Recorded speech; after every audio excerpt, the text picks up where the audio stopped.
At high level, I want to start by touching on a measure that I passed in the infrastructure law.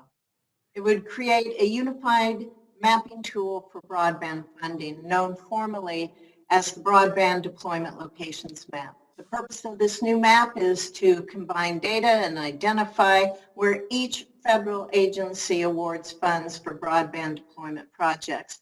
And that includes the FCC, USDA, NTIA, Treasury, and a lot of other agencies out there. I am eagerly awaiting the FCC's launch of this comprehensive interagency map, and the deadline for that is next week. Mr. Lyons, given that so many agencies have funding programs for broadband build-out, do you agree that this map will be a critical tool to minimize wasteful spending between different agency programs? Yeah, I think at 10,000 foot level, it's absolutely right that the one of the biggest difficulties we've had in creating a comprehensive broadband deployment mechanism nationwide is the lack of adequate mapping. I think everybody's been on board with the idea of creating good maps. It's just that the challenge is how to do it. And so I applaud any effort that would advance the ball on that topic. Thank you. Ms. Cronenberg, you mentioned the tens of billions of dollars that have been appropriated for broadband deployment through the CARES Act, American Rescue Plan Act, and the Infrastructure Law.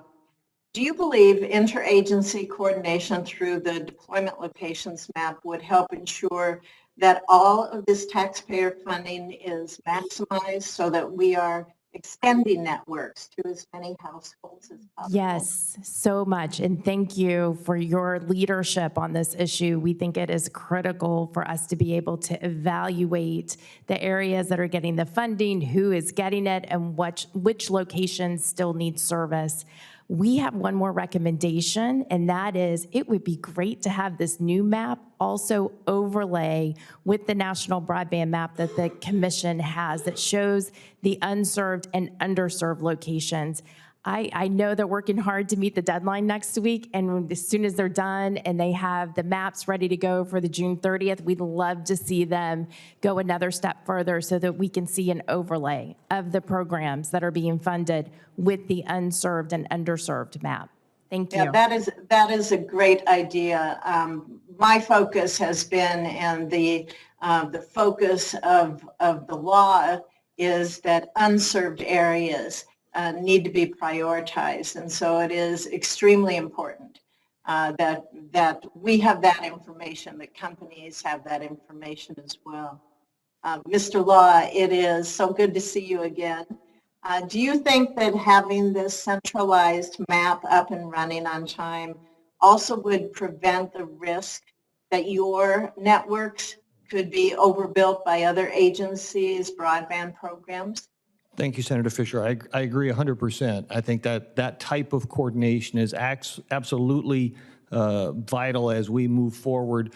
Golden West, for example, in our activities in South Dakota, we have plans that we are working on for 24, 25, 26 that are all part of our construction plans that we would be able to identify in that situation to properly flag that, hey, we are a federal universal service support recipient. Here are our network, either as it exists today or what it will be this year, the end of next year, and prevent duplicity and really needless spending so that we can focus first, all programs can focus first on the most important item, which I believe to be unserved locations.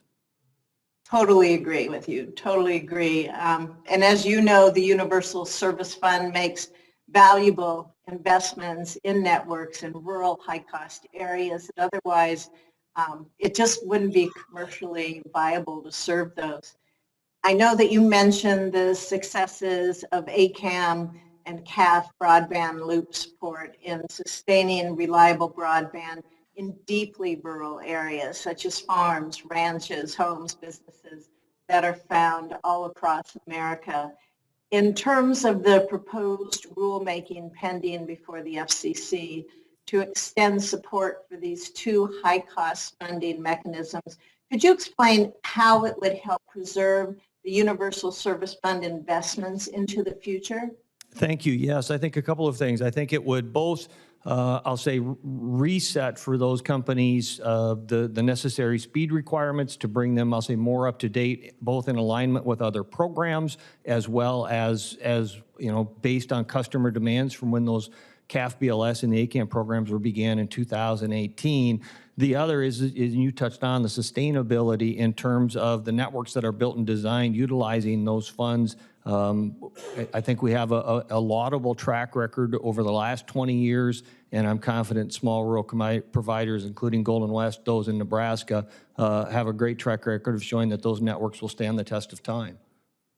Thank you. Thank you very much. Thank you, Mr. Chairman.